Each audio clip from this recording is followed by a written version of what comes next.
Ok, eh ben merci à tous d'être venus pour cette soirée longue marche. Donc merci aux camarades François Nicolas et Alain Rallet d'être là pour présenter du coup votre revue. Donc votre revue, vous avez commencé à la publier en début d'année 2024. Là vous en êtes au deuxième numéro déjà. Donc c'est une revue communiste, si j'ose dire maoïste. Oui, Ouais, voilà, je dis on pas de conneries. précisera en quel sens c'est Maurice, mais oui, Mhm. c'est pas. Et, c'est- et donc, vous avez beaucoup d'auteurs qui sont intervenus sur cette revue. J'ai vu dans le dernier numéro que vous parlez entre autres de la Palestine aussi, des sujets d'actualité. J'ai hâte d'entendre ce que vous avez à dire pour présenter du coup votre revue. Et je vais vous laisser la parole.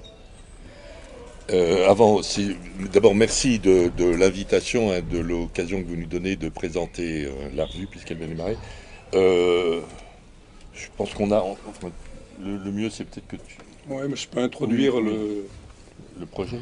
en 10 minutes, oui, le projet peut-être. On passera ensuite peut-être à la discussion, enfin sur la revue. Oui, donc comme tu l'as dit, c'est une revue communiste, Longue Marche. Ah bah, d'abord préciser peut-être ce qu'elle n'est pas, euh, pour préciser ensuite ce qu'elle est. Ce qu'elle n'est pas, elle n'est pas une revue d'une organisation politique qui défend une ligne politique. C'est pas du tout notre propos avec ses mots d'ordre et ses directives en matière de travail de masse. C'est une revue qui a comme projet finalement de contribuer à redéployer une orientation communiste après de cette étape nouvelle, après l'orientation marxiste qui avait initié Marx au moment de la Commune de Paris, puis la seconde étape qui était celle du marxisme-léninisme déployé par Lénine. Donc l'objet, c'est de reconstituer une intellectualité politique communiste. Et la revue est de ce point de vue-là un appel à cette reconstitution. C'est pas une revue académique. On n'est pas friand de développement théorique qui serait séparé des enjeux politiques. C'est pas une revue non plus journalistique. On n'est pas dans les commentaires, dans les opinions ou dans la simple critique du capitalisme contemporain. C'est pas une revue dogmatique. C'est-à-dire, ne consiste pas du tout à ressasser des cadres intellectuels anciens qui seraient plaqués sur euh, un monde contemporain capitaliste qui est quand même assez radicalement renouvelé. L'objectif, c'est de produire des catégories nouvelles, des concepts nouveaux, d'affirmer des thèses, de tracer, de dessiner un ensemble de possibles articulés à l'état du monde actuel, à l'état du monde contemporain. Alors maintenant, passons au positif, c'est-à-dire passons à nos convictions. En fait, nous avons beaucoup échangé, François et moi, sur le projet de cette revue, et on peut dire que c'est parti de nos convictions, et de trois convictions. La première conviction, c'est le sentiment d'une urgence. La deuxième conviction, c'est la nécessité d'un effort considérable. Et la troisième conviction, c'est l'existence de points d'appui. On ne part pas de rien, donc je voudrais les rappeler, ces trois convictions. Sentiment de l'urgence, je ne vais pas vous décrire l'état du monde contemporain, il est suffisamment sinistre. On est face à une impuissance collective dramatique qui est illustrée aujourd'hui par la situation à Gaza, les perspectives de guerre mondiale, la privatisation généralisée financière du monde. Et on connaît les raisons de cette situation, à savoir la disparition d'une politique d'émancipation depuis au moins les années 80. Donc il ne reste pas beaucoup de temps. Est-ce qu'il est même, on peut se poser la question, est-ce qu'il est trop tard? Mais même s'il est trop tard, c'est pas une raison non plus pour ne rien faire. Donc il nous reste peu de temps finalement pour réouvrir un espace des possibles pour une politique d'émancipation fondée sur l'égalité et la justice. Et nous nous sommes sentis requis par cette tâche, c'est-à-dire notre volonté de sortir de la déploration, du commentaire sur la géopolitique actuelle. Et il n'y a pas d'autre explication finalement à l'existence de cette revue que cette conviction, que ce sentiment d'être requis par l'urgence de la situation. Et on avait le sentiment, évidemment, qu'elle pouvait aussi recueillir une adhésion et mobiliser d'autres ardeurs que les nôtres. Deuxième conviction, l'effort, la nécessité d'un immense travail pour redéployer cette intellectualité politique, pour redéployer une orientation communiste au XXIe siècle. Et nous sommes très très en retard, en fait, sur ce travail. On est en retard sur le bilan de l'expérience historique passée, notamment l'étape de l'édification du socialisme telle qu'elle a pu se développer en Union soviétique, puis en Chine au début après 1949. Mais c'est pas, nous sommes très en retard, non pas tant sur les leçons politiques principales à développer, à tirer de cette expérience, que sur l'absence de bilan des expérimentations communistes qui ont pu être menées, notamment entre 1958 et 1976, lors de la révolution chinoise, de la révolution communiste chinoise, avec le développement des nouveautés introduites par les communes populaires. Là, le bilan en fait est proche de zéro, si ce n'est que nous disposons malgré tout de matériaux, et en particulier l'ouvrage d'Alexandre Rousseau, sur la révolution culturelle, que nous avons commencé à travailler et avec lequel nous avons entamé un dialogue. On était en retard également sur une orientation politique opposable à l'orientation politique du capitalisme contemporain. Nous sommes en retard sur les questions d'écologie, nous sommes en retard sur la connaissance des nouvelles formes d'exploitation, sur les nouvelles formes de division sociale de l'espace, sur les menaces de guerre, sur la rivalité entre les peuples, etc. Donc, qu'est-ce que c'est qu'une orientation émancipatrice sur ces différentes questions? La revue, elle se propose de travailler à cela, d'inviter surtout à travailler à cela, sous toutes les formes possibles, sous la forme de contribution, sous la forme de discussion, d'idées de rubriques nouvelles, et en le faisant pas à pas. Troisième élément de nos convictions, le fait de disposer de points d'appui. C'est très important, on ne part pas de rien, et on n'est pas dans un effort uniquement prométhéen. Alors, quels sont nos points d'appui? On les a listés, enfin c'est finalement l'ensemble des rubriques telles qu'elles se dessinent dans les deux premiers numéros. Premier point d'appui, la définition de nouvelles ressources pour une intellectualité politique communiste de notre temps. Lénine avait élaboré une théorie sur les trois sources du marxisme, qui étaient la philosophie allemande, le socialisme français et l'économie politique anglaise. J'allais oublier, oui, l'économie politique anglaise. Bien, nous, voilà, on est plutôt à définir non pas des sources, mais de nouvelles ressources pour une intellectualité communiste. On les trouvera dans l'histoire politique, en particulier dans l'épisode proprement communiste de la Révolution chinoise entre 1958 et 1976. Question qui est, comme je le disais, très peu travaillée. Deuxième type de ressources, les philosophies subjectives, les philosophies du subjectif telles qu'elles ont pu se développer notamment en France, pour faire court, de Bachelard à Badiou, comme adossement de la définition d'une nouvelle subjectivité en politique.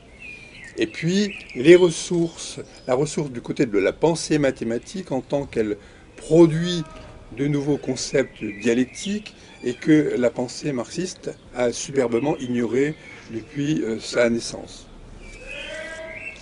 Donc 3 ressources pour une intellectualité communiste, et puis également tirer parti de toutes les modalités existantes de pensée, que ce soit les sciences et les arts, la politique, l'amour, pour reprendre les catégories d'Alain Badiou, d'où l'extrême diversité des rubriques de cette revue, diversité qui n'est pas du tout limitée, puisqu'on a des articles sur la modernité picturale, d'autres sur les formes d'architecture vernaculaire, nous avons également des article qui porte déjà sur les nouvelles ressources pour l'intellectualité communiste, et que nous souhaitons maintenant développer dans les prochains numéros.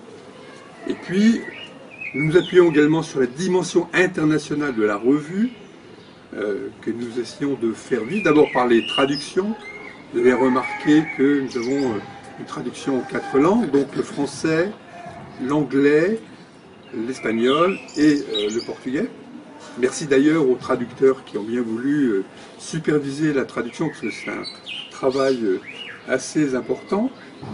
Et puis, au niveau donc de l'élaboration d'orientation, l'idée c'est de s'attaquer à cette situation internationale sans être dans le commentaire géopolitique. Vous avez déjà eu un article, une série d'articles sur la question du sionisme, la colonisation sioniste. On a eu également un article sur une chronologie des événements en Ukraine. Et puis nous recevrons maintenant aussi des lettres du monde, puisqu'il y a dans le dernier numéro en particulier une longue analyse de la situation politique au Brésil. Enfin, nous avons également développé une rubrique, vous avez dû remarquer, qui s'appelle Face au nihilisme, et qui essaye de développer non seulement une pensée, mais également une pratique possible face à ce qui se présente comme l'idéologie contemporaine, finalement, de la dévastation subjective actuelle, avec une méfiance généralisée à l'égard de la capacité de l'humanité à construire une puissante collective émancipatrice. Donc, dans cet ordre-là, nous avons des articles qui portent sur l'expression « tenir un point ». Qu'est-ce que c'est que tenir un point dans cette situation? Tenir un point dans sa vie personnelle, dans sa vie professionnelle, par une affirmation positive qui est liée à une situation, qui parle à d'autres, qui encourage d'autres également à développer leurs propres points, de façon à produire une confiance collective mutuelle. Voilà, donc, et puis enfin, je termine évidemment par la catégorie des études, puisqu'on a ouvert cette rubrique-là, qui traite donc de différentes situations, soit la question du travail dans le premier numéro, soit la question paysanne dans le deuxième numéro. Voilà, donc urgence, sentiment d'urgence, effort à produire, point d'appui existant. Voilà un peu nos 3 convictions qui nous ont fondé à développer cette revue. Voilà, donc cette revue sera le résultat tout à fait contingent d'occasions de contributions, de discussions, d'ouvertures intellectuelles qui vont se révéler, certaines fertiles, d'autres improductives. Mais voilà, nous comptons donc développer cette revue. On reprend d'ailleurs dans un numéro, je crois, l'expression de Claude Lévi-Strauss de bricolage intellectuel, et nous vous invitons donc à bricoler tous ensemble pour contribuer au développement de cette revue. Voilà, merci. Très bien, excellent. Peut-être avant, évidemment, je vais peut-être compléter par certaines choses qui me viennent immédiatement. Il y a des points très importants subjectivement pour nous qui sont... on nous a présenté comme une revue maoïste. Donc la question pour nous, c'est de savoir exactement de quoi on hérite. Donc une orientation, on reprend, vous savez, la fameuse citation de René Char en disant « Notre héritage n'est précédé d'aucun testament ». Parce que le maoïsme a un testament. D'ailleurs, Mao avait un testament, et en fait, qui se concentrait sur la question de la dictature du prolétariat, si vous le savez. D'ailleurs, le livre de Cécile Winter, qui est sur la révolution culturelle, qui était présenté ici, thématisait ce point-là. Bon. Alors, nous, ce qu'on essaye de faire, c'est de ne pas se considérer comme légataire. Légataire, c'est celui qui endosse le testament. Et par contre, de nous considérer pour autant comme héritier. Mais évidemment, à ce moment-là, toute la question, c'est, il nous revient de savoir ce dont on hérite. Puisque ce n'est pas exactement le testament sur la dictature prolétaire. Alors notre hypothèse, je pense, la plus décisive, c'est premièrement de dire, nous on hérite, alors évidemment on hérite de toute l'histoire du communisme, c'est évident, enfin depuis 1844, mais singulièrement de ce qu'on appelle la révolution communiste chinoise, c'est-à-dire qui s'est engagée en 1958 en Chine, après une révolution démocratique, en gros 1927-1949, après une révolution socialiste, en gros 1949-1957, et on considère qu'à partir de 1958, il se passe quelque chose de nouveau, c'est-à-dire toujours dirigé par les communistes, mais une révolution proprement communiste. Et de ce point de vue-là, donc, on hérite en un certain sens de la révolution culturelle, mais la révolution culturelle, on la prend en tant qu'elle est prise dans cette révolution communiste qui a commencé en fait par les communes populaires en 1958. C'est-à-dire qu'il y a un événement au sens propre, au sens badusien du terme, en 1958, création, c'est même le 27 avril 1958, création par des paysans des communes populaires, qui ouvre la question cette fois non plus du socialisme, mais du communisme. Et la question devient à ce moment-là assez vite compliquée parce qu'elle est aussitôt emmêlée avec la question du grand bond en avant. Mais le grand bond en avant, c'était une initiative fondamentalement étatique du Parti communiste chinois, qui était en fait la forme du second plan quinquennal, donc une initiative étatique pour construire le socialisme, dans lequel s'est introduit un événement proprement communiste qui est celui des communes populaires, dont au passage on a découvert qu'en vérité il y en a deux figures qu'on ne connaît pas, enfin qui sont les communes populaires rurales que tout le monde connaît un peu, celui dont parlait Aragon en disant la Chine s'est mise en commune, mais des communes populaires urbaines aussi, à partir de septembre 58 à Pékin, à l'initiative de Femmes du Peuple. Là, je vous signale qu'on est en train de travailler avec un historien, Fabio Lanza, qui va sortir un livre sur les communes populaires urbaines. Donc, qui donne une audience à cette initiative communiste, dont un des aspects, si elle est spécifiquement communiste, c'est aussi parce qu'elle s'en prend cette fois directement à la contradiction ville-campagne.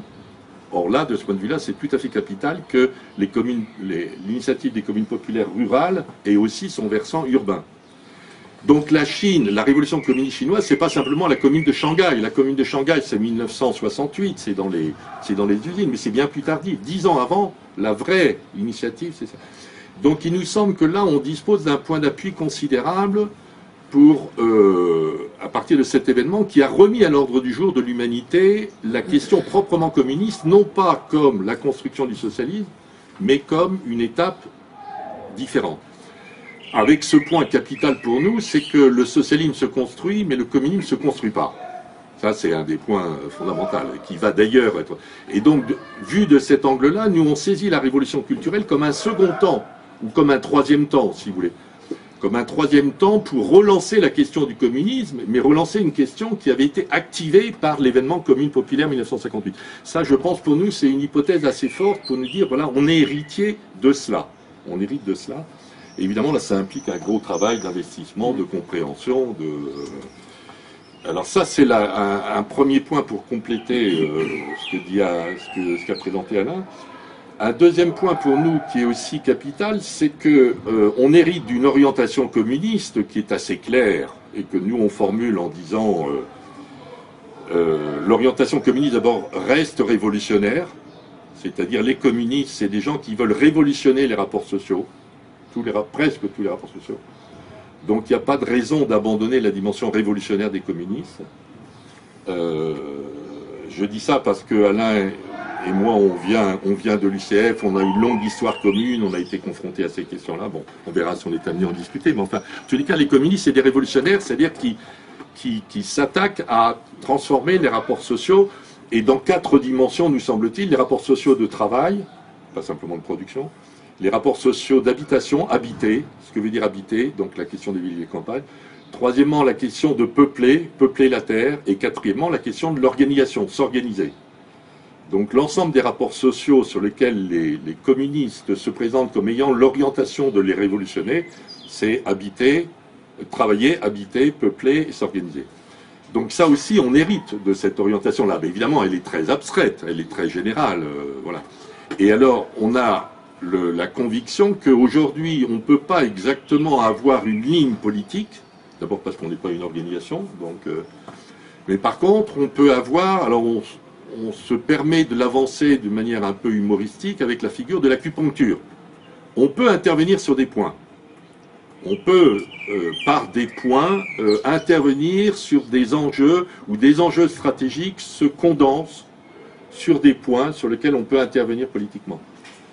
Donc pour le moment, notre perspective, c'est pas une perspective de ligne politique, c'est-à-dire qui impliquerait une capacité stratégique de définir comment on va avancer vers le communisme, mais par contre, les réfléchir en termes d'acupuncture, c'est-à-dire de logique des points, d'intervention des points. Alors lesquels points? Bon, ben ça c'est tout le travail qui est devant nous. Mais enfin voilà, c'est aussi notre bannière. Donc on est preneur, on va dire, de contributions. Enfin, pour quand même ouvrir l'espace, on peut avoir aussi des comptes rendus de lecture. Enfin, on a mis les choses vues, mais ça peut être aussi voilà, des livres, des conférences, enfin des discussions de ça. On est assez preneur aussi de traduction en français de textes parus en langue étrangère. Enfin, on a commencé de le faire un peu pour Rousseau, on va le faire un peu pour Mario Lanza sur les communes populaires urbaines. Mais enfin, c'est un registre aussi dans lequel vous pouvez avoir des propositions à nous faire si vous maîtrisez une langue étrangère. Enfin, bon. Il y a aussi une... Enfin, l'extension finalement est très vaste de ce que l'on peut aborder dans cette revue sous la rubrique « Donner confiance dans les capacités collectives de l'humanité ». Les capacités collectives émancipatrices, évidemment, pas les capacités d'oppression, de domination, etc. Bon, voilà, j'ai fait ma petite transition.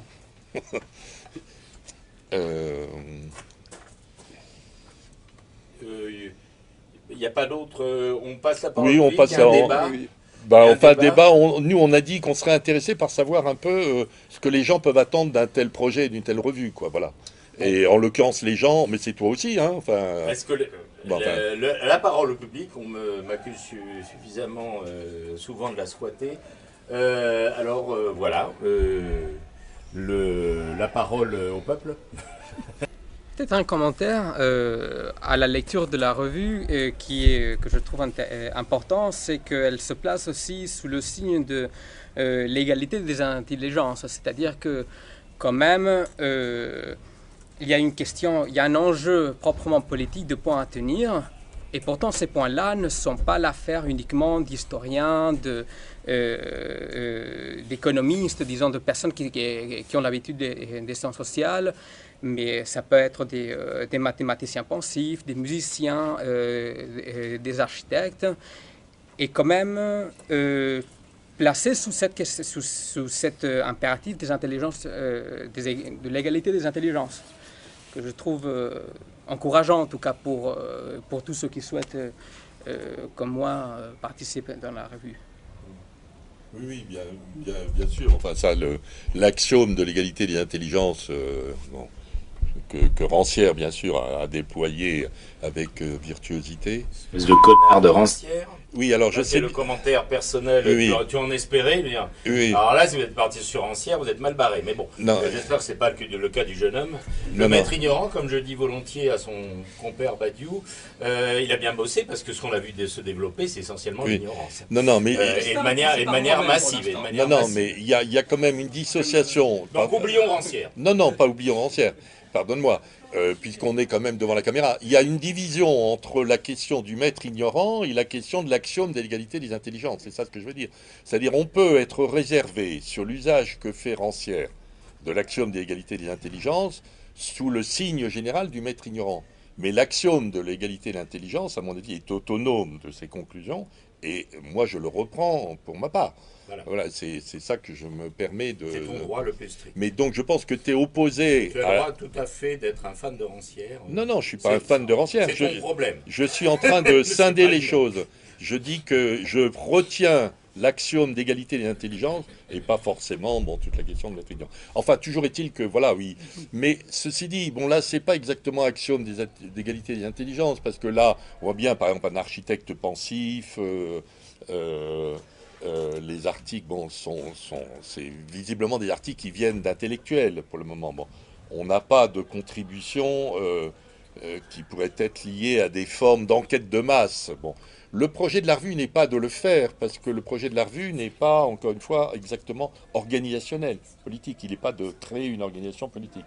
Il se trouve qu'il y a par ailleurs un groupe qui s'appelle le groupe Longue Marche, qui lui a un projet militant organisationnel. Mais le projet de la revue n'est pas exactement organisationnel et militant. Il est intellectuel, comme tu l'as rappelé. Et là, il est vrai que dans le champ intellectuel, actuellement, c'est surtout des intellectuels qui interviennent dedans. Enfin, donc, bon.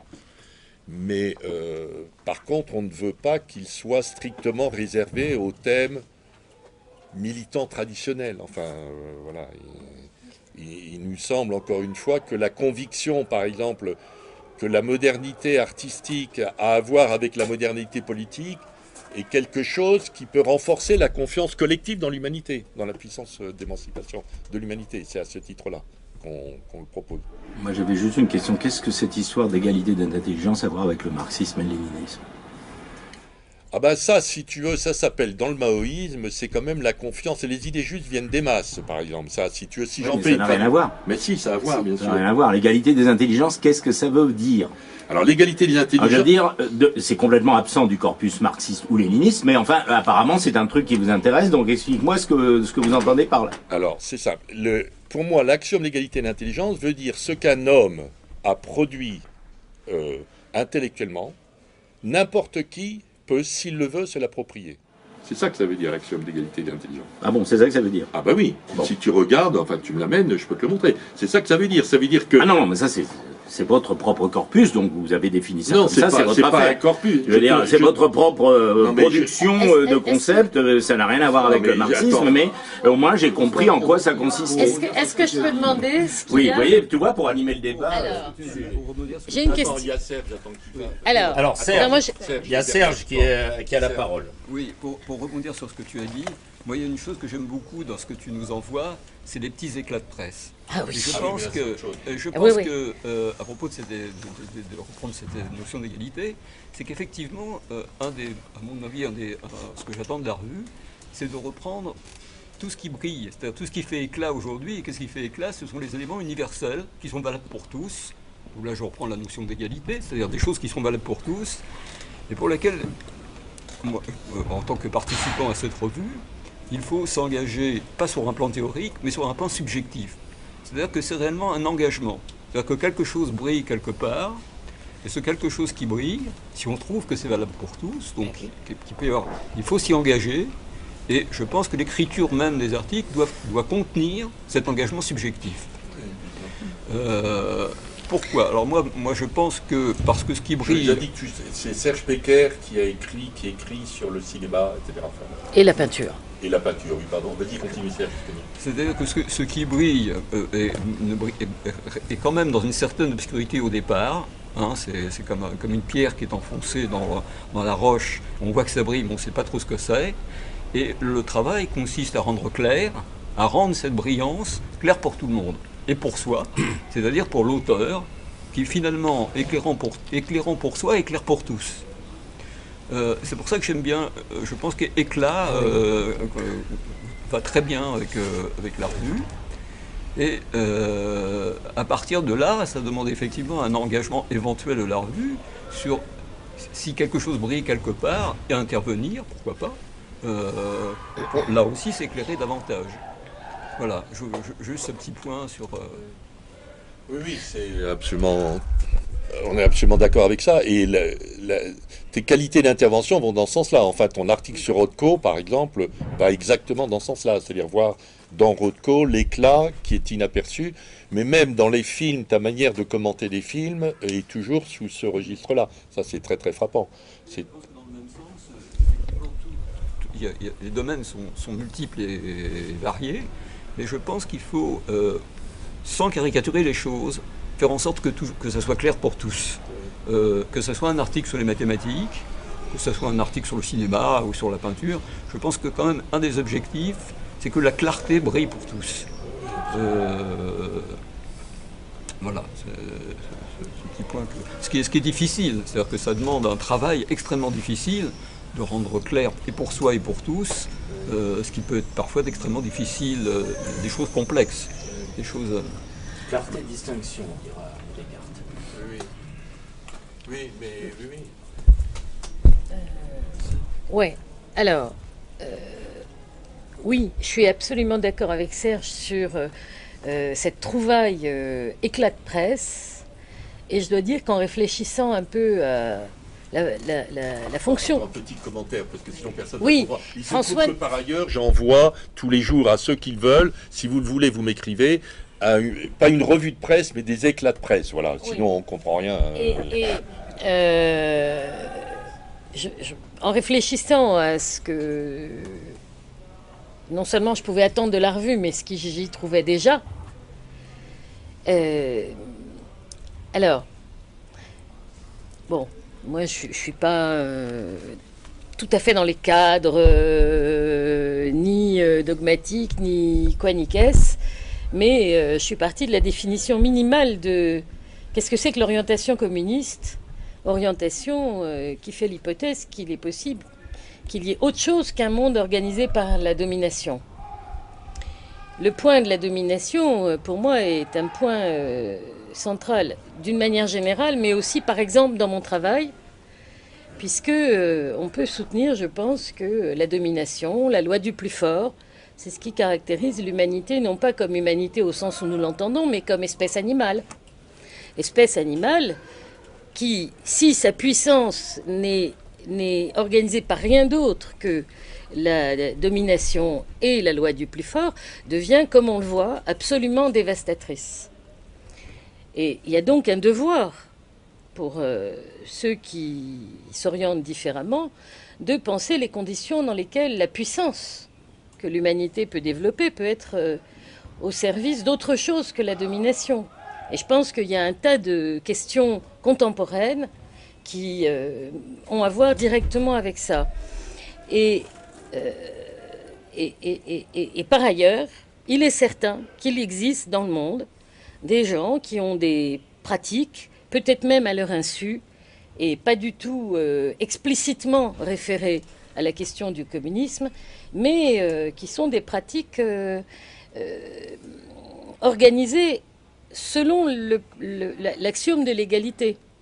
C'est pour ça que je ne comprends pas très bien... Non, mais l'égalité, bien sûr. L'égalité des intelligences. Oui, mais l'égalité des intelligences, ça, j'avoue que... Qu'est-ce qu'on peut... C'est totalement extérieur il faudra expliquer. À la production conceptuelle de Marx. Si on n'est pas dans l'égalité des intelligences, on est d'accord, par exemple, avec un énoncé inaugural de notre bien-aimé président, qui a déclaré, un mois après sa première intronisation, que dans les gares, on voit toutes sortes de gens, ceux qui ont réussi et ceux qui ne sont rien. Alors si on postule pas... Il s'agissait de ne pas rater le train. Oui, le train de la réussite, et puis ceux qui ne réussissent pas à prendre le train de la réussite, on sait qu'ils prennent le train de la destruction. Oui. C'est quand même de ça qui... Bon. Donc, je pense qu'il y a... rapport à ce que tu viens de dire. Je pense que si on ne postule pas ce point-là, qu'il n'y a pas ceux qui valent et ceux qui ne valent pas... Quel rapport avec ce que tu appelles l'égalité des intelligences? Parce que c'est exactement... Ou alors j'ai une notion assez... si tu as une notion... La notion que tu as de l'intelligence... du principe d'égalité chez Marx, qui s'oppose comme détermination de la liberté, c'est ce qui fait notre conflit avec des hégéliens, Bontin, il y en a eu beaucoup ici. C'est un débat qu'on a tout le temps, oui.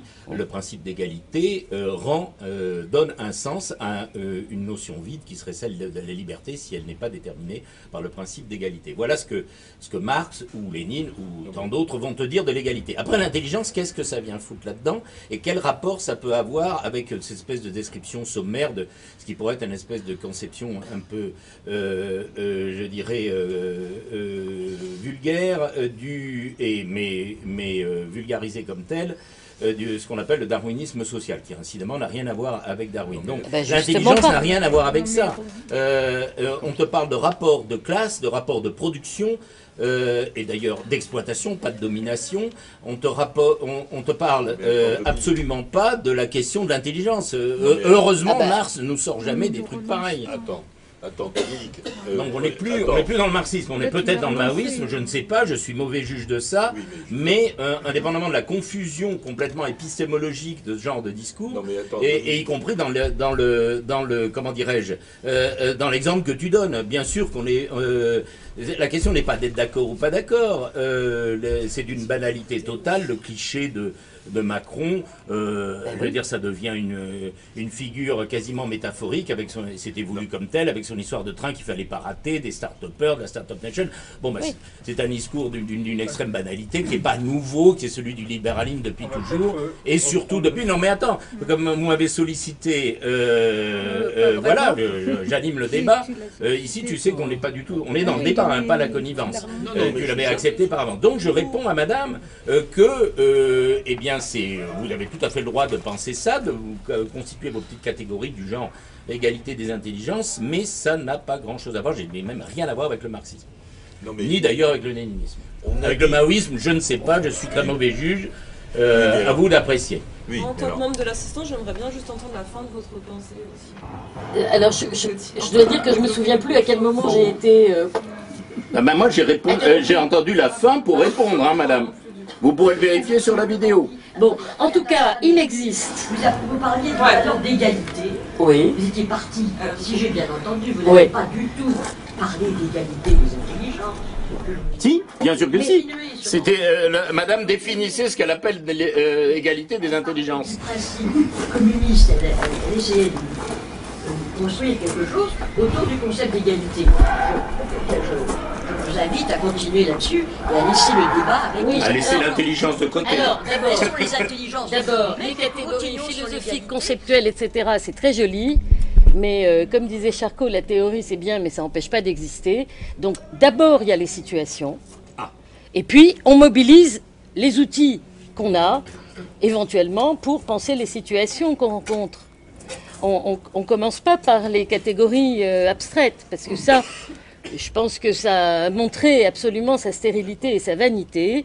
Et donc, moi, je soutiens d'expérience que si on fait l'hypothèse par exemple que je fais dans mon travail, que celui qui est en face de vous, quand bien même il n'est pas un sachant, il est dans un plan d'égalité de l'intelligence, évidemment ça produit des effets extrêmement différents que... Excusez-moi, on ne va pas partir, parce que là je pense que Dominique fait déraper un peu la question sur l'égalité des intelligences. Bon, moi je pense qu'on est là quand même pour discuter de la revue, qui est une revue communiste. Alors... Attends, non mais justement... Donc on n'est pas non plus en train de discuter de ton travail qui par ailleurs est intéressant. Je signale qu'en plus Rennes est intervenu dans le 2e numéro sur la question de la psychiatrie. Donc ça on va pas le reprendre ici, c'est pas le but. Donc là on est quand même dans l'idée, une revue communiste avec le projet qui vous a été exposé. Qu'est-ce que... qui ça intéresse, comment l'activer, etc. Laissons de côté... les questions qui fâchent. Non, mais c'est pas les questions qui fâchent. Elles fâchent pas. On peut, encore une fois, c'est très facile d'y répondre. Non, mais tu as raison. Repartons sur au public pour les autres questions. Discutons de la rapport avec le thème du soir qui est la revue Longue Marche. Oui, alors. Oui. Moi, je voudrais revenir sur ce que disait Serge. Ce que je trouve, et ce que j'attends de la revue, et ce que je trouve déjà présent dans les deux, c'est en effet la question de la subjectivité. C'est-à-dire que chaque texte, chaque tribune, soit articulé entre certainement des connaissances sur le sujet dont il parle, mais qui soit dominé par un engagement subjectif. Et ça, c'est le nouveau de l'affaire. Ça, c'est ce qui m'intéresse. Parce que les analyses géopolitiques, les analyses générales, on en a plein, ça n'intéresse plus personne. Le mot diplomatique, il suffit. Oui, le mot diplomatique, il suffit. Très joli. Donc, la nouveauté de nous, c'est en effet le travail du subjectif, comme disait François. C'est très compliqué, et vous le disiez, d'articuler ce qu'on sait sur un sujet, et de le rendre éclatant du point de vue de l'unicité de sa singularité. Et moi, je l'éprouve dans les discussions, c'est comme ça qu'on intéresse des gens. Et non pas, c'est comme ça, etc., etc. Et donc, je pense que la revue, elle a tout à fait intérêt à développer ce que vous nommez l'éclat sous l'autorité du subjectif appuyé sur un travail de connaissance. Et là, à ce moment-là, on intéresse au sens où aujourd'hui, les gens ne sont plus intéressés. Moi, j'ai écrit sur la Palestine et sur le sionisme. Je vois bien que la question principale est celle de ce que j'affirme au nom de mon histoire, et non pas d'une énième analyse géopolitique sur la situation, etc., etc. Je pense que c'est valable pour tout aujourd'hui. Et moi, j'attends ça des autres, d'ailleurs. Je n'attends pas une aînée maladie, sauf une articulation à la fois de l'histoire, des connaissances, et qui se donne dans un engagement subjectif. Ça, c'est la ligne de démarcation, pour moi, fondamentale de cette revues. Alors, merci de le dire. Pour reprendre sur ce que tu viens de dire, c'est là où on rejoint ce que le numéro 1 a voulu développer dans la revue, c'est la notion de point. C'est-à-dire que ces éclats, ce sont réellement des points. Et les points, il ne faut pas les considérer comme quelque chose de clos, mais comme quelque chose d'ouvert. Le point, c'est quelque chose qui ouvre sur un espace. Et que c'est le point qu'il faut tenir, il faut tenir l'engagement du point. C'est-à-dire quel espace nouveau ouvre le point. C'est là où il faudrait présenter de façon effectivement le plus claire possible les conceptions mathématiques du point. Par exemple, ce qu'en dit Alexandre Gordenchak, je ne suis pas du tout calé pour en parler, mais le point, c'est quelque chose qui ouvre sur des espaces nouveaux, sur des topologies nouvelles. Mais ces espaces nouveaux demandent de s'y engager. On s'engage non seulement on s'engage dans un espace, mais il s'agit de l'ouvrir. Alors, merci alors de ces interventions, parce que là, je pense qu'on est au cœur, effectivement, du projet de la revue, parce que n'oublions pas qu'aujourd'hui, le communisme, il faut qu'il y ait des communistes. Et un communiste, c'est une subjectivité communiste. Donc, on travaille aussi sur cette question-là. Qu'est-ce que c'est qu'une subjectivité communiste? Au travail, j'entends. C'est pour ça qu'on disait, une subjectivité communiste, c'est pas un légataire, c'est un héritier, et c'est lui qui décide.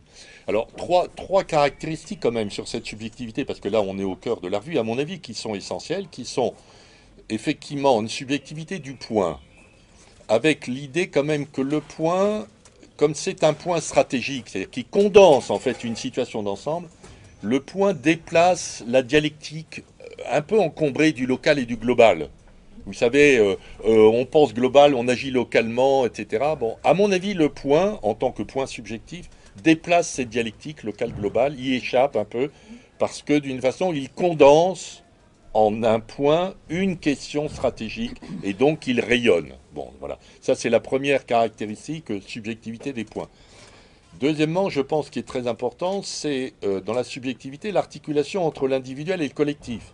C'est-à-dire qu'évidemment, dans la revue, c'est toujours une personne qui parle, c'est pas un collectif, mais d'une façon, il parle évidemment donc au nom de lui-même, mais il parle aussi du point d'une subjectivité collective, de forme d'existence collective de subjectivité. Ça, je pense que c'est pour nous capital. C'est-à-dire de mettre en évidence dans le monde ce qu'il y a comme subjectivité collective et pas simplement individuelle. Même si c'est des individus qui en parlent, évidemment. Ce n'est pas des collectifs qui vont en parler. Ça ne peut pas être un collectif. Quand c'est une manif, ce qu'elle dit, c'est très restreint. Donc, subjectivité en tant qu'elle articule individuel et collectif et que l'individu est une espèce de porte-parole de subjectivité collective. Donc, qu'est-ce qu'il y a comme subjectivité collective au travail aujourd'hui dans le monde ? Et la troisième chose, à mon avis, alors qui est absolument essentielle pour les communistes, c'est une subjectivité du long cours. Il faut se convaincre que de toute façon, les communistes, on travaille au long cours. Là, on est confronté à un dilemme qui est affreux, qui est entre la vie de l'individu, qui, d'une façon, dans sa part active, va être 50 ans, mettons 75, et puis, en fait, ce qui se passe au niveau de l'humanité, qui est du long cours, qui se mesure en siècles. Je prends toujours l'exemple des mathématiques. Pour que le zéro soit considéré comme un nombre, il faut des siècles et des millénaires pour arriver à une idée aussi simple que celle-là. Pour arriver à la révolution communiste chinoise aux communes populaires, il a fallu 150 ans, etc., etc. Donc, les subjectivités qui nous intéressent, c'est-à-dire celles de l'humanité, sont au long cours, c'est pas à notre échelle. Alors nous, on travaille à notre échelle, de toute façon, on va pas... Mais enfin, de donner confiance dans l'humanité, c'est-à-dire dans le fait que les processus subjectifs dont on parle sont des processus au long cours. C'est ça notre cause. On prend l'exemple des clos-masures, tiens, on prend tout simplement ce truc-là. On voit bien que les clos-masures, s'il y a une subjectivité à l'œuvre, là-dedans, ce qui est l'enjeu de l'article, c'est des subjectivités à l'œuvre sur le long cours. Le clos-masure, c'est pas l'invention d'hier, c'est pas quelque chose qui se passe en 30 ans, c'est des choses qui couvrent des siècles, voilà. Donc voilà, ces trois caractéristiques subjectives, enfin sur une subjectivité du point, une subjectivité collective et des subjectivités au long cours. Et comment chacun de nous, communistes, peut en être le porteur de ça, le porteur. Effectivement, dans une figure de l'éclat, comme tu dis, enfin. Il n'y a pas d'autres commentaires, questions, objections, suggestions?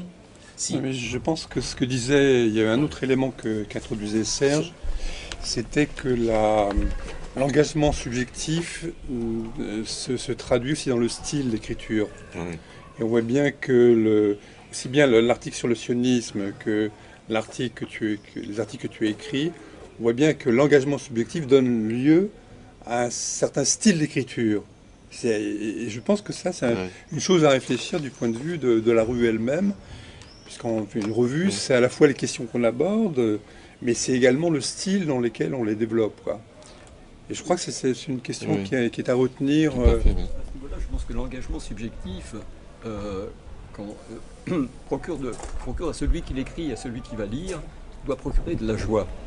Et que cette joie rétroagisse sur l'écriture et sur le lecteur et va produire davantage encore d'engagement. Je pense que cette sensation de joie, c'est ce qu'on doit ressentir quand on lit un article, c'est-à-dire la joie ou l'enthousiasme, mais je préfère le mot joie, celui d'enthousiasme. Le plaisir du texte, dira Barthes. Descartes tout à l'heure, Barthes maintenant. Joie, c'est mieux quand... C'est ça. Si tu as lu le texte, il est très court, je l'ai là. Oui, sauf que joie est plus fort que plaisir quand même. Hein. Donc, joie d'ailleurs, pour aller dans le sens qui va te faire plaisir, c'est un des affects fondamentaux chez Descartes, alors que le plaisir n'en est pas un. Bon, alors, non, ça tu confonds avec Spinoza. Mais non, mais c'est pas vrai. C'est Spinoza. Mais non, il y en a 6 chez Descartes dans la joie, excuse-moi. Bon, enfin, on va pas. Bon, alors, décidément. Je te livrerai les sources. Tu sais qu'ici, c'est. Moi, c'est le traité des passions. Bon. Ah oui, bien sûr, c'est dans le traité des passions. Bon, décidément. Mais peut-être joie plus qu'enthousiasme, parce qu'enthousiasme... Ce qu'il a décrit, c'est explicitement ce que décrit brillamment Barthes dans un texte qui s'appelle Le plaisir du texte, que je vous invite tous à lire, c'est un tout. Mais je pense que non, excuse-moi, justement, il y a quelque chose en plus dans ce qu'il dit. Je connais bien Barthes aussi, excuse-moi. Donc je pense, on est en désaccord, mais je ne vais pas dire qu'on est en désaccord là-dessus. Il y a quelque chose de plus dans la joie.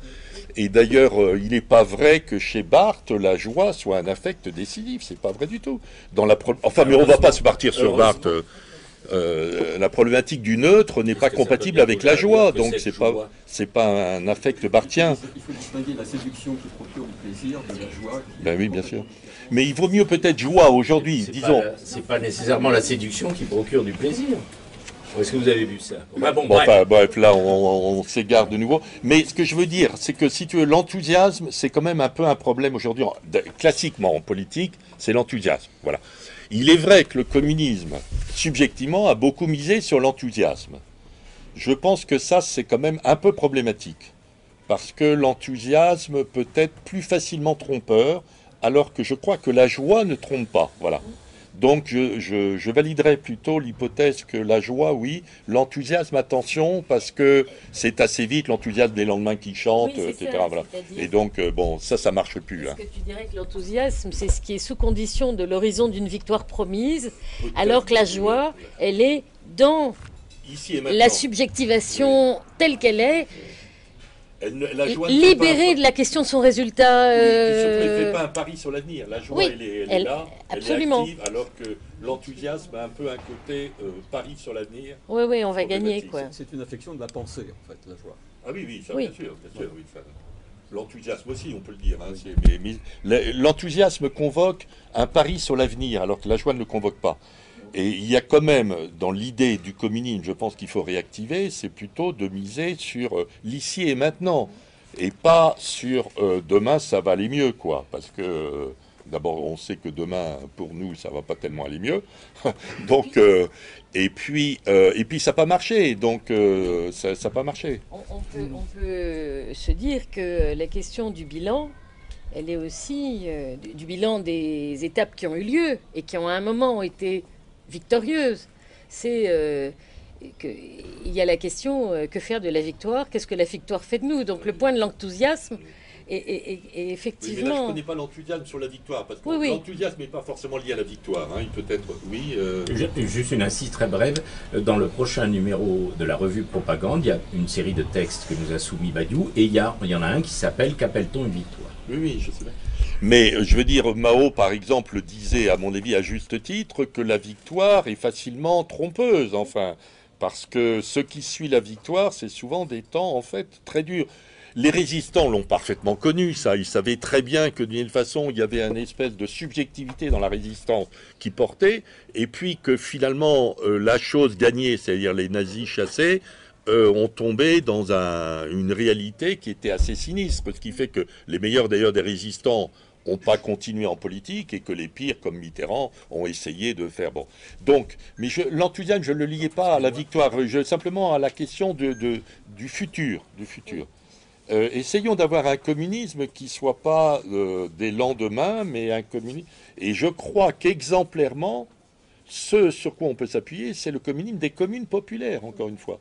Parce que les communes populaires, si vous les mettez en place, ici et maintenant, des éléments du communisme qui sont quoi? Ils s'attaquent à la question ville-campagne, concrètement, parce qu'il y a des activités qui étaient faites dans les villes qui sont dans les campagnes, etc., premièrement. Deuxièmement, ils s'attaquent directement à la question du dépérissement de l'État, parce que les communes populaires prennent en charge un certain nombre de tâches qui étaient celles de l'État, en particulier au niveau même militaire, des milices, au niveau de l'administration. Et c'est d'ailleurs pour ça que Peng Tei-wai va s'opposer aux communes populaires en disant « attention, ça met en péril l'État socialiste, etc. » Les communes populaires s'attaquent à la question aussi travail manuel, travail intellectuel, qui n'était absolument pas incluse dans la révolution socialiste, dans le premier plan, il n'y avait rien. Ils s'attaquent directement à ces questions-là. Donc sur toute une série, on va dire, de questions qui sont cruciales pour le communisme, les communes populaires s'en emparent, non pas pour le lendemain, mais comme des tâches aujourd'hui présentes, délimitées, matérialistes, pas... voilà. Et voilà, c'est quand même de ce type de communisme, je pense que nous... Enfin, dont on a besoin, quoi. Alors, dans ton introduction, dans ta présentation, tu as dit, j'espère que ça ne s'est pas effrité entre-temps, dans mon oreille, je veux dire, le socialisme se construit, le communisme ne se construit pas. Ça veut dire... Enfin, c'est pas... On n'arrive pas à le construire, c'est par définition. Il ne se construit pas. Il n'est pas constructif. Le socialisme... Oui, donc c'est bien ce que j'avais compris, et ça m'intéresse. Le socialisme est constructible, c'est d'ailleurs pour ça qu'il y a des plans, une planification de construction du socialisme, mais il n'y a pas... Enfin, c'est une hypothèse de travail qu'on ouvre, nous, hein, c'est que le communisme... non pas comme horizon lointain, etc., mais comme nouvelle étape de révolution des rapports sociaux, lui, par contre, à proprement parler, ne se construit pas. Donc ne peut pas être exactement l'enjeu d'un plan, etc. Et en vérité, cette question-là se joue entre 58 et 62, mais ça, on va en faire petit à petit dans la revue, j'allais dire la démonstration, par le fait qu'il va y avoir une contradiction qui va être décisive entre les communes populaires et le grand bond en avant. Et le grand bond en avant, c'est effectivement la continuation de la construction du socialisme, et les communes populaires, c'est l'éruption de quelque chose d'autre. Et il y a une contradiction entre les deux. Cette contradiction en particulier va être à l'origine de la famine qui va effectivement avoir des effets quand même assez dévastateurs à partir de 60, 61, etc.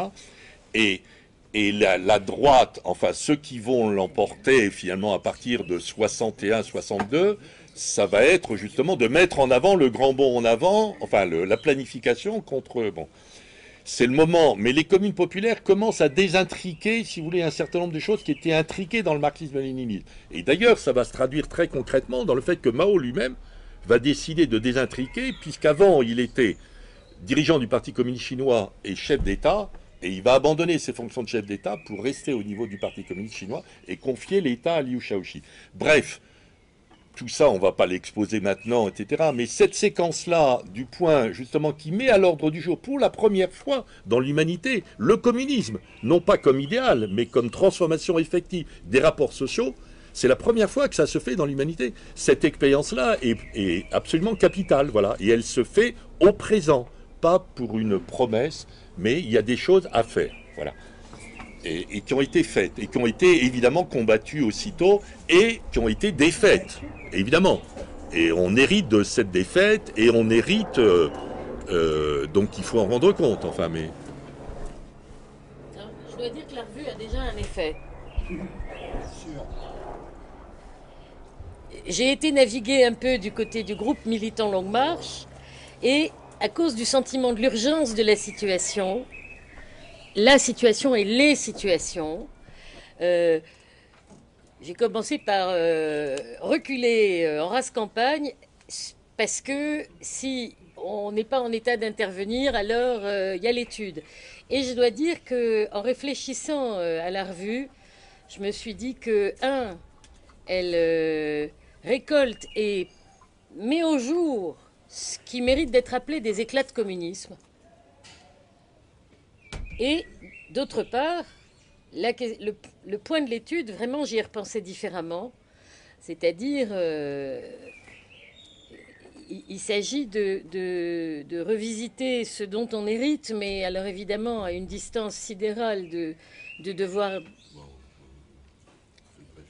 C'est-à-dire ce point-là, l'usage de l'étude comme réinvestissement à partir des subjectivités contemporaines et pas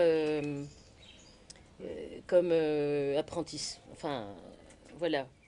Alors sur l'étude, faisons aussi un appel au peuple, au public, enfin, en tous les cas. Il y a beaucoup de choses à étudier. Par exemple, on découvre... Non mais, je veux dire, sur la question, par exemple, de la Chine, de cette séquence-là, les États-Unis ont plein de choses. C'est invraisemblable. C'est invraisemblable la quantité de livres. Alors, un peu dans tous les sens, hein, parce que voyez bien que si les Américains font ça aussi, c'est parce qu'ils se préparent, ils veulent connaître l'ennemi pour la prochaine guerre mondiale, évidemment. Mais il n'y a pas... donc il y a plein de livres. Il y en a des dizaines quand même sur toute cette séquence-là, qui méritent, à mon avis, d'être étudiés, qui certains peuvent être tout à fait ennemis de la chose, mais en même temps, comme il y a une espèce de savoir réel convoqué là-dedans. Enfin bon, donc il faut s'en emparer. Donc les tâches d'études sont immenses. Je prends un autre exemple sur lequel pour le moment on est assez sec, qui est la question de la guerre. C'est-à-dire finalement la guerre qui se profile. Quelles en sont les caractéristiques particulières? Alors évidemment, spontanément, on fait la comparaison à juste titre avec la Première Guerre mondiale, guerre inter-impérialiste, on ne va pas en être, etc. D'accord. Mais enfin, bon, et puis après on reconvoque Clausewitz, d'accord, les lois de la guerre. Mais enfin, il y a quand même l'idée que cette guerre-là, les guerres dans lesquelles on rentre, ont des caractères particuliers. Par exemple, notre ami Alessandro Melchior, là, lui travaille beaucoup avec une idée qui a été apportée par les Chinois, dont à dire vrai, je ne sais pas trop ce qu'elle vaut, qui serait que les guerres maintenant auraient comme caractéristique d'être illimitées. Il y a tout un courant qui le fait. Donc là, il y a un travail d'étude pour savoir quelles sont les spécificités de la guerre aujourd'hui telle qu'elle se prononce, qui est à faire et qui implique, comme toute étude, lecture de livres, discussion, etc. Bon. Et donc là, c'est un appel à tous ceux qui veulent s'y mettre. Parce que on sait bien qu'on va avoir à affronter ça. On sait qu'on va avoir à affronter quand même, mine de rien, le modèle qui l'emporte un peu aujourd'hui, le modèle chinois finalement, évidemment qui n'a plus rien de communiste, qui a un capitalisme d'État autoritaire, mais finalement a l'air de faire plus ses preuves que le capitalisme démocratique parlementaire, qui en plus d'un point de vue parlementaire, on sait bien qu'il intéresse de moins en moins de monde. Enfin, en France, il y a la moitié des gens qui votent plus, et le président de la République a été élu par 10% de la population. Donc, on en vient à des choses, voilà. Donc, là aussi, enfin, comprendre ce qui se passe, ce qu'on a en face de nous. Enfin bon, les tâches d'études sont immenses, c'est ça ce que je veux dire. Et c'est vrai qu'on a du retard. L'avantage en même temps du retard, c'est qu'on dispose de plein de choses. On dispose de plein de choses. Parce qu'on dispose de ces livres américains, par exemple. Donc, on n'a pas tout à faire, nous, tout le travail. Sauf que il faut s'y mettre. Enfin, c'était le sens de ce que tu nous as dit. Voilà. Et donc, tous les gens qui veulent en être sont les bienvenus. Et je vous signale d'ailleurs de ce point de vue-là qu'on prépare, enfin, on voudrait appeler à une réunion fin septembre, sans doute le 28 ou 29 septembre, pour ceux qui voudraient, qui voudraient collaborer à cette initiative d'une manière ou d'une autre, enfin, bon, à revitaliser la subjectivité communiste au sens où on en parle là. est-ce que vous souhaitez faire une petite conclusion, à moins qu'il y ait encore d'autres commentaires? Un peu de temps, si vous voulez, s'il y a une idée que vous n'avez pas voilà, avoir oublié. Attendez, il y a Serge qui veut peut-être dire une question. Non, enfin oui. Petite approche critique à la première revue. Ce qui m'a frappé, c'est le nombre de fois où le mot communisme revient dans la première revue. Comme le premier numéro, tu veux dire? Dans le premier numéro, comme s'il martelait quelque chose. Alors, moi, je me disais que c'est pas tellement le mot qui convient. D'abord, le mot, il est considéré aujourd'hui par beaucoup comme un mot mort, complètement ossifié, mais que ce qui convient, c'est au contraire de le laisser ouvert comme un trou et de faire passer l'idée du communisme dans les articles que l'on écrit. Je pense que l'idée du communisme est plus importante que le mot, et que l'idée du communisme passe justement par ce... il s'agit de ne pas boucher le trou, en fait. Il s'agit de ne pas obstruer par quelque chose de dogmatique et conceptuel, quelque chose qui doit rester ouvert. Définition du mot et de l'idée par Marx et Engels. Non, mais là, je suis pas d'accord avec toi. Elle tient en une phrase, hein, à votre disposition. Je suis pas d'accord avec toi là sur ce point-là, parce que je pense pas que le mot bouche la chose, si tu veux. On est quand même absolument obligé, parce que le trou, tu vois bien que, d'abord, c'est pas le trou, c'est un trou particulier, donc un trou est nommable. Donc nommer le trou ou l'absent, enfin comme tu veux, il faut absolument un nom, et là on n'a pas d'autre nom. Alors je sais pas, effectivement dans le premier peut-être on en fait trop, bon ça d'accord, mais se passer du mot, ça n'est pas possible, ça n'est pas possible. Oui, non c'était donc, vous. Oui, alors oui, là j'ai remarqué sur le... Non, c'est très intéressant bon, tout ce que vous faites, c'est pas, je ne me mets pas dans la critique de votre projet, c'est pas ça. Non, mais c'est très intéressant.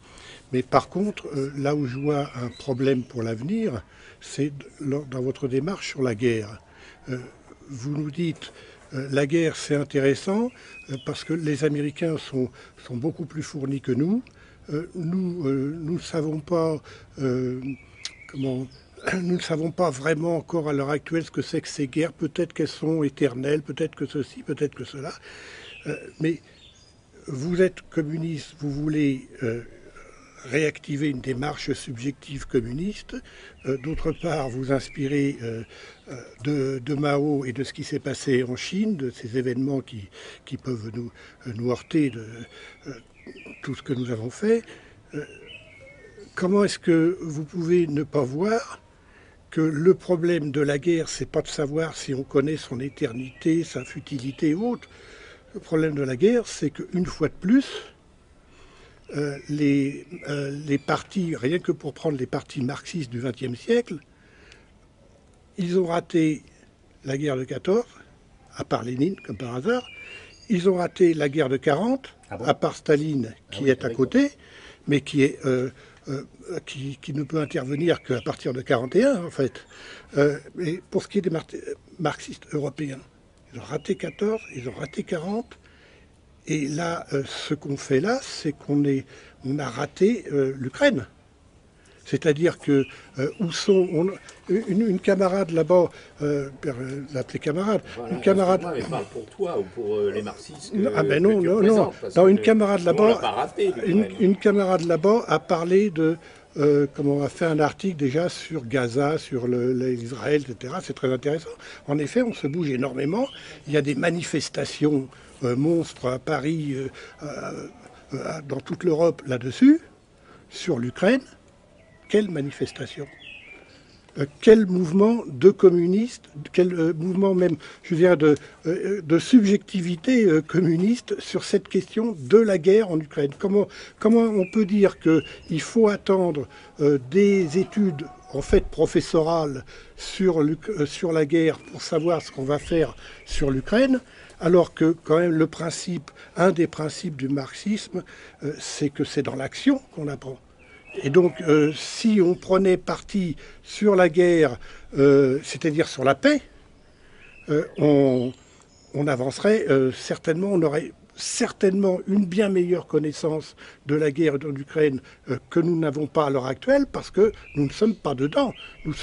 Et nous ne sommes pas dedans parce que nous sommes dedans quand même, mais nous y sommes subordonnés. Nous sommes subordonnés à ceux qui font la guerre.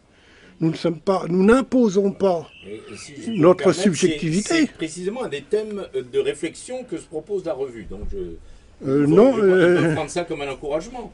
Non mais, enfin, je sais pas, vous avez terminé oui. Oui. Voilà.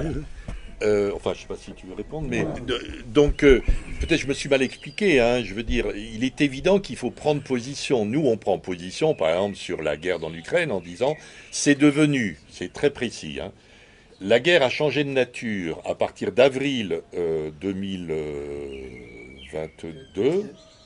Et elle est devenue une guerre OTAN contre Russie dans laquelle on ne doit pas prendre position. On n'est aucun des deux. C'est notre bon. Non, vous avez du boulot là, hein, je peux vous dire. Non, cette question-là. Mais voilà, bon. Ça, c'est la question que je connais bien. Je peux dire que vous avez. Il va falloir vous mettre au travail. Je vais vous aider. Non, mais voilà, ça c'est notre position. Mais ça c'est une chose, mais ça c'est assez facile à dire. Ça ne fait pas des manifestations, évidemment, parce que ici on est 25, on ne va pas faire une manifestation à 25.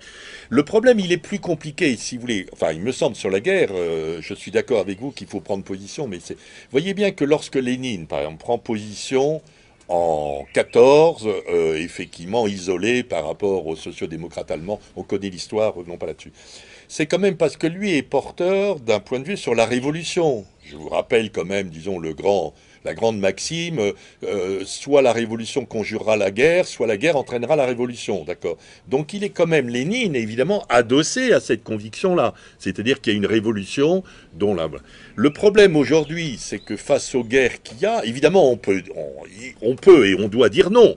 On ne va pas rentrer dans la guerre de l'OTAN, on ne va pas rentrer non plus pour soutenir la Chine dans la guerre des deux impérialismes, on ne rentre pas. Mais ça, c'est entièrement négatif. Le problème, c'est que Lénine pouvait appuyer sa conviction contre la guerre interimpérialiste par des affirmations très solides dont le nom était révolution bolchevique, pour simplifier. Or ça, on l'a plus du tout. On l'a plus du tout, nous, aujourd'hui. C'est ça la question.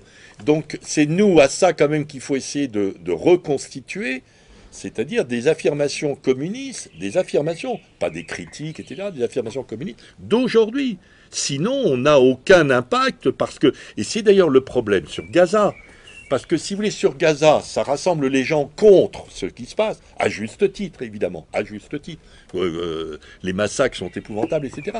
Mais finalement, la capacité d'affirmer une orientation alternative, qui pour moi, avec un certain nombre de camarades sur lesquels on avait travaillé, qui était la question israélien, palestinien, un seul pays, un seul État, cette affirmation-là est aujourd'hui inaudible. Pourquoi elle est inaudible? Parce qu'on n'en a aucun, presque rien, en tous les cas vu d'ici, comme matérialisation possible. Donc si on est de ce point de vue-là marxiste, on est quand même évidemment appuyé là-dessus. Donc on n'a pas ça, c'est ça la difficulté. Je suis en désaccord avec tout ce que tu viens de dire. Et sur Lénine, Lénine n'a pas pris position contre la guerre parce qu'il avait une idée en tête de faire la révolution.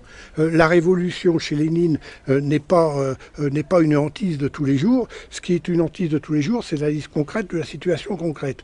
Lénine décide qu'en 14, vu comme ça se goupille, il doit être contre la guerre, mais il est contre la guerre, mais il intervient directement en faisant voter contre les crédits au tsar. Il intervient dans le cycle de la guerre. Il n'est pas le bon isolé à Zurich. Oui, donc il intervient dans le désaccord. Je pense que je suis assez d'accord avec tes objections, mais comme on sort du cadre de la rencontre, c'est pareil pour aujourd'hui.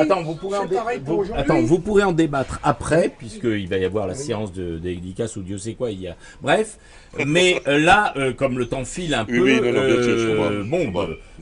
c'est pas du tout pour te brider, puisque en plus, il se trouve que je serais plutôt d'accord avec ce que tu as dit que François, mais Bon, on n'a peut-être pas le temps de le développer. Il faut qu'on arrive, c'est quelque chose que vous pourrez développer, y compris dans le cadre de la revue, tu peux leur écrire, etc.